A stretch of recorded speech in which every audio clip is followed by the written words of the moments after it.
चलिए आज हम सभी लोग इस रंग बिरंगे संसार में, कहाँ पर रंग बिरंगा संसार है, इस रंग बिरंगे संसार में देखते हैं जरा दूरदृष्टता क्या है, इसका कारण क्या है, इसका निवारण।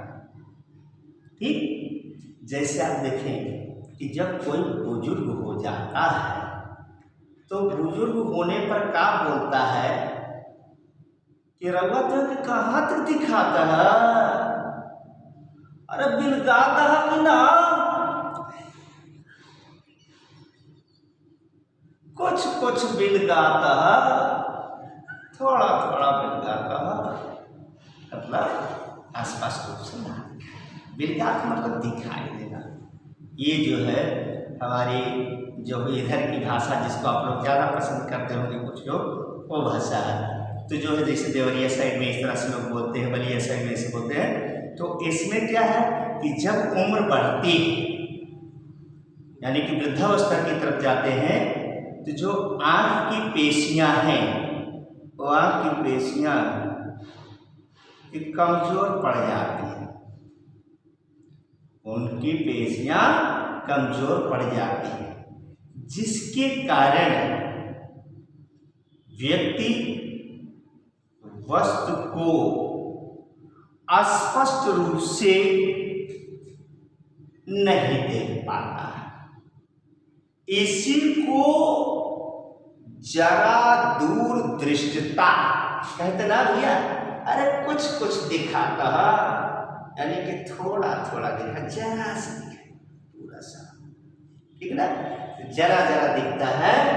तो अब इसका कारण क्या है कि दिखा है, कारण क्या है, जो सिलेरी मांसपेशियां हैं उनके पावर में, उनकी शक्ति में कमी आ जाती है।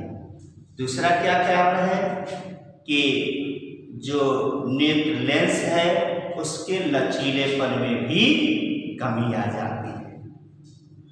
कैसे इसको दूर करेंगे, उस जरा दूरदृष्टि को हम कैसे दूर करें, कौन चश्मा दे ऐसे रोगी को, इससे रोगी को हम द्विफोकसी लेंस वाला चश्मा बना करके देते हैं, यानी कि उत्तल और अवतल दोनों प्रकार के लेंस। क्लियर। फिर दूसरा आता है आबिंदुकता।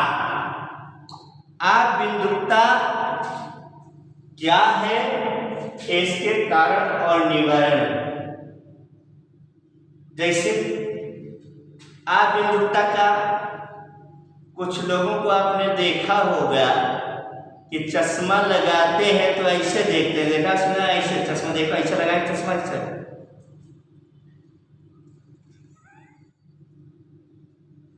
ऐसे करते हैं, यानी कि ना ऊपर वाला आसानी से दिखाई दे रहा है और न नीचे का ही आसानी से दिखाई दे रहा है स्पष्ट रूप से, ठीक ना।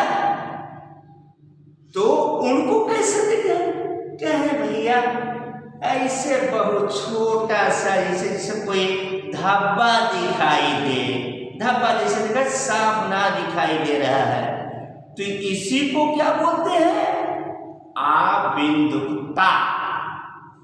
क्या बोलते हैं, आबिंदुकता बोलते हैं।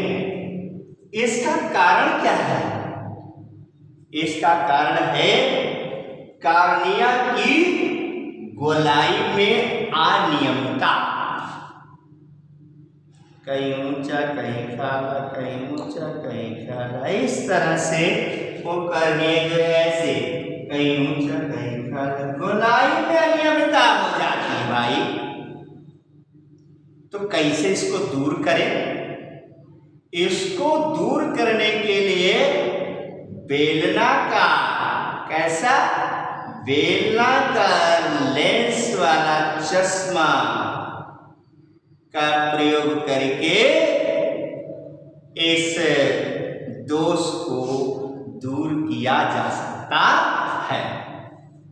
आई बात समझ में? चलिए आगे इसी प्रकार का और भी प्रश्न है इस रंग बिरंगा संसार में। क्या है? वर्णांधता।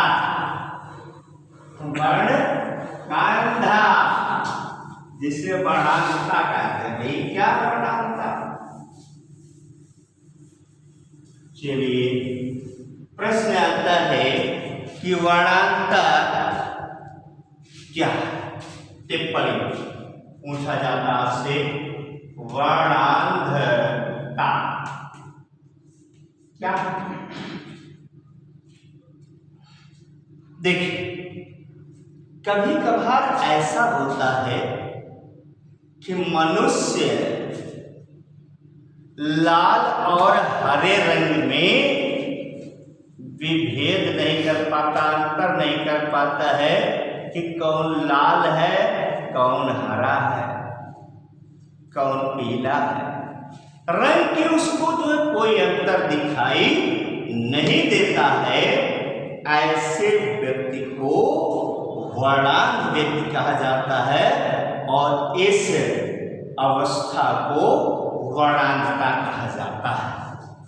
कभी कभार आपसे बोर्ड में, यूपी बोर्ड में एक प्रश्न पूछा जाता है कि एक वर्णांध व्यक्ति को रेलवे का ड्राइवर क्यों नहीं? एक वर्णांध व्यक्ति को रेलवे का ड्राइवर क्यों नहीं बनाया जाता है? आप सोच लीजिए कि जब उस व्यक्ति को लाल और हरे रंग में कोई विभेद करना नहीं आता है तो कैसे वो ड्राइवर बनेगा रेलवे का? क्योंकि लाल बत्ती सिग्नल की जलेगी तो ट्रेन रुक जाएगी, हरी बत्ती जलेगी तो ट्रेन चल देगी, है ना? तो बताइए कहीं वो हरी को लाल समझ ले, लाल को हरी समझ ले तो हरी लाल, लाल हरी, ऐसे में ले जाकर के कहीं ट्रेनों को आपस में टकरा न दे, जिसके कारण समस्याएं पैदा हो जाए। इसीलिए भाई ऐसे व्यक्ति को रेलवे का ड्राइवर नियुक्ति नहीं किया जाता है, उसे नहीं बनाया जाता है। अब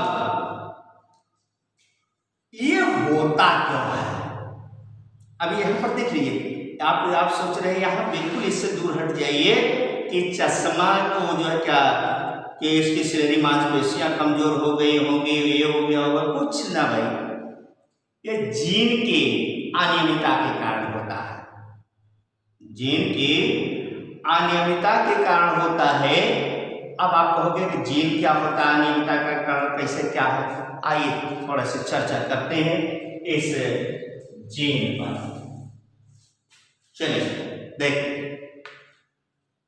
जो ये जीन है कुछ ऐसे होते हैं कि जो हमारे शरीर में सुप्तावस्था में पाए जाते हैं और कुछ जागृत अवस्था में पाए जाते हैं। लेकिन आप ये समझ लीजिए कि जो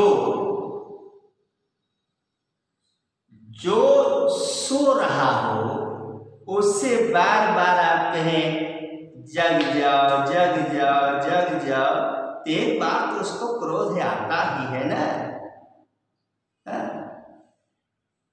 लोग कहते हैं कि मत छेड़ो बागवान में सोए हुए शेर को,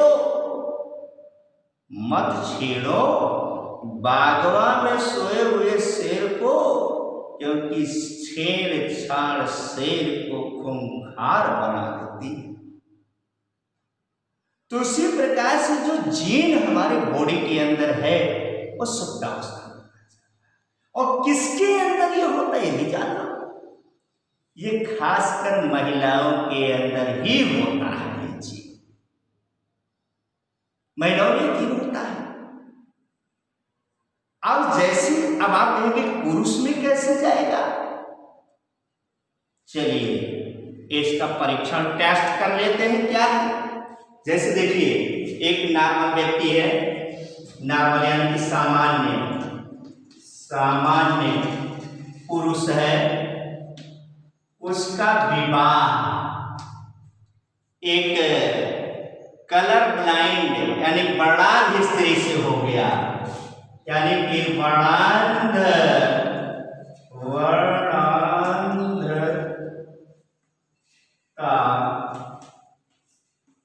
का वाहक स्त्री, इससे विवाह हो गया इनका।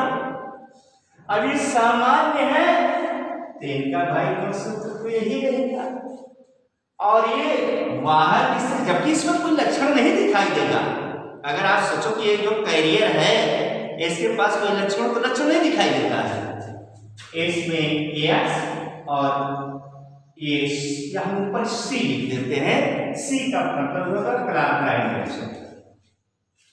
तो अब इसका दोनों का विवाह हो गया। अरे भाई विवाह क्यों होता है आप जानते हैं, विवाह क्यों हुआ जानते हैं कि विवाह होने के बाद संतान जन्म लेगी। तो ऐसे में क्या है, अब आप देखें कि इसमें अर्धसूत्री विभाजन होता है और ये दोनों गेमीट अलग हो जाते हैं। गेमीट मतलब युग्मा, दोनों अलग हो जाते हैं। अलग हो गए ना। अब यहां पर इसको हम स्पर्म कहते हैं, स्पर्म माने शुक्राणु, और इसको हम ओवा कहते हैं, ओवा मतलब अंडाणु। अब यहां पर कैसे देखो, कैसे कैसे आता है, कैसे इसका इससे फ्यूजन होने पर एक्स क्या हो गई, पुत्री। कैसी पुत्री है, आप देख रहे हैं कोई भी जीन इसके ऊपर नहीं है, यानी कि नॉर्मल सामान्य पुत्री है। इससे इसका देख लीजिए, इससे इसका देखिए क्या है। अभी हाँ चलिए देखिए, अभी चलो यस और इसके ऊपर जीन आ गया। अब ये देखिए वाहक है कि नहीं है, रोग फैलाने वाली है कि नहीं है, ये वाहक पुत्री हो गई, वाहक पुत्री हो गई। इसका इससे देख लीजिए, इसका ये सामान्य पुत्र हो गया। क्या हो गया, सामान्य पुत्र। और ये जो है यस, ये वर्णांध पुरुष हो गया, यानी कि जो संतान है कैसा है, वर्णांध।